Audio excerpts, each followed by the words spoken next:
Isso aqui tem uma explicação que justifica, diz que é certo, que é correto. Então, é um ideólogo, é um justificador. Esse foi o ponto ápice do debate, quando o Gustavo expôs isso.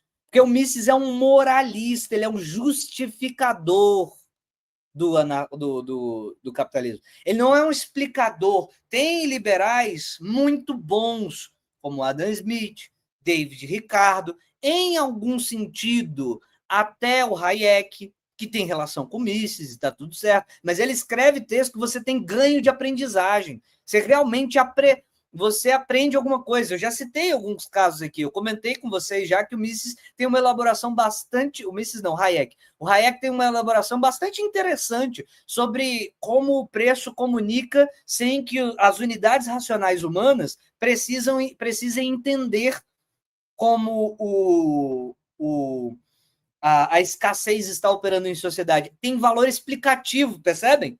Tem valor explicativo. Você está dizendo assim, olha só, prestem atenção. Tem alguma coisa que está acontecendo que é importante vocês entenderem. Você lê o Hayek, você aprende uma coisa nova. Isso que eu acabei de mencionar. A ideia, uma noção, ele faz uma metáfora, uma figura de linguagem que ajuda a explicar, por exemplo, como que o capitalismo comunica, né? Como a estrutura de produção comunica sem precisar que os indivíduos saibam.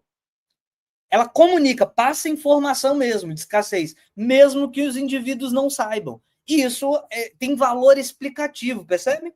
Isso tem valor explicativo. O Mises não, ele é um passador de pano. Ele não está explicando as coisas, ele está justificando, ele é um moralizador. E o Gustavo expôs isso de maneira absolutamente brilhante. Então, por isso que o Mises é patético e ninguém estuda ele. Porque ele vai dizer assim, eu tenho uma super estrutura aqui, não é para explicar como isso, aquilo funciona, que alguém não entendeu ainda, para deixar mais claro. É para dizer assim, ó, e é por isso que vocês devem gostar do capitalismo. A inclinação final da exposição do cara é de justificador, de passador de pano, de defensor, de moralizador. E quando o Gustavo passou essa na cara do Miorim, foi muito engraçado. Foi muito engraçado mesmo. Mas vamos ver mais. E eu assisti os vídeos do Gustavo. Eu não estou dizendo que o Mises só faz isso. Mas se ele não é só isso, se ele não é só um moralizador, então aí o Gustavo está perguntando assim, mas o Mises não explica nada, não adiciona nada? Claro, todo autor mais ou menos medíocrezinho pode explicar alguma coisa, mas aí eu estou apontando. Então me dá alguma coisa que ele explicou. Me dá alguma coisa assim que não se sabia sobre o funcionamento do capitalismo e que o Mises deu uma explicação nova, uma coisa que as pessoas não tinham entendido ainda e que Mises veio e explicou. Me mostra o que foi para a gente discutir esse tema. Tá certo? Pode ser que ele tenha explicado. Eu não sou estudante de Mises, então, certo? Eu posso dizer para vocês, então me dê. Veja, então toda a formulação que o pessoal gosta, que é da praxeologia, não sei o quê, é para justificar, é moralização, não tem nada ali que está dizendo assim. Olha, eu expliquei um negócio novo. Ele está tentando dizer para você, se você pensar assim, se a ação humana, se não sei o que, etc. Então é por isso que você deve fazer isso. Então é um moralizador, ele não está explicando. É um moralista safado. É um moralista safado. E que tá tudo bem ser um moralista safado. Sabe quem mais era um moralista safado e que é um excelente pensador? Um moralista safado? John Stuart Mill. John Stuart Mill inventou o utilitarismo de cabo a rabo, partindo de preceitos utilitaristas do Jeremy Bentham, que era o professor dele, etc. e tal. Ele cunhou toda uma estrutura de justificação do pensamento liberal a partir do utilitarismo. Mas o John Stuart Mill fez isso? Não, ele tem só isso? Não, ele tem um negócio escrito chamado Sistema da Lógica. Então ele não fez só isso, né? Ele tem um tijolaço assim, que é possível dividir em volumes, que se chama Sistema da Lógica. Então John Stuart Mill, ele é só um estudante de... Não é. É só estudante de ética. Quer ver outro claríssimo estudante de ética, liberal, foda, né? Que eu quero dizer assim, pensador e etc e tal, que também faz ética? Tem um liberal muito bom, Adam Smith.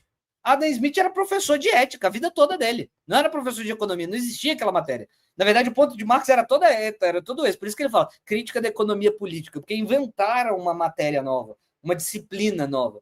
E aí ele vai criticar os caras, mostrando os limites daquela disciplina, né? E etc e tal.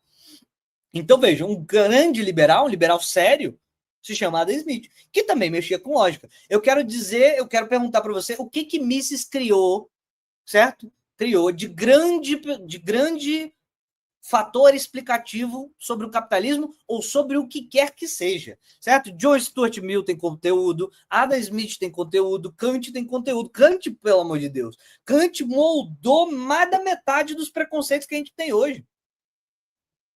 Não foram superados. E os que foram superados, a galera tem que ficar lembrando que foi superado. A galera que é de filosofia, mais top, etc., tem que ficar lembrando que tem várias coisas que Kant disse que estava errado, que já foi superado, etc. e tal, porque o impacto do cara é tão grande, ele fez tanta coisa em tanta matéria diferente. Por exemplo, vou dar um exemplo. O I Don't Have Graça está perguntando que exemplo. Então, vou te dar vou te dar um exemplo só. Tem uma questão sobre analíticos a priori, que é o mais óbvio, né? Analíticos a priori é mais óbvio. Tá certo? Todo mundo sabe. O Kant fala exatamente, o Kant fala inclusive sobre o sistema solar, sobre a origem do sistema solar. Até sobre isso ele foi referência. Até sobre isso ele foi referência. Até sobre isso. E estava errado o que ele falou, enfim, era básico demais, mas ele estava errado no sentido de que precisaria ser muito desenvolvido lá para frente. Mas ele estava lá na base, falando um dos primeiros a mencionar que o sistema solar tem origem. Certo? Um dos primeiros a mencionar que o sistema solar tem origem. Exatamente. Então ele falou sobre um monte de coisa. Ele influencia na geografia, ele influencia na lógica, ele influencia um monte de coisa. Hegel mais ou menos. O Hegel é um pouco obscuro demais para isso, para ser considerado assim, né? Hegel é um pouco obscuro demais. Mas a gente está falando de autor, o que eu estou dizendo assim, a gente está falando de autores sérios. Eu quero saber uma influência de Mises sobre a matéria que ele se debruçou, que é a economia, em que mudou assim, tipo, ninguém tinha pensado isso antes, e agora, depois disso aqui que ele falou, tudo mudou. Eu quero saber quem foi. Eu quero saber o que pode até ter. Sim, Kant estuda direito. Então, assim, são personagens sérias na história, que por isso que se tornam importantes.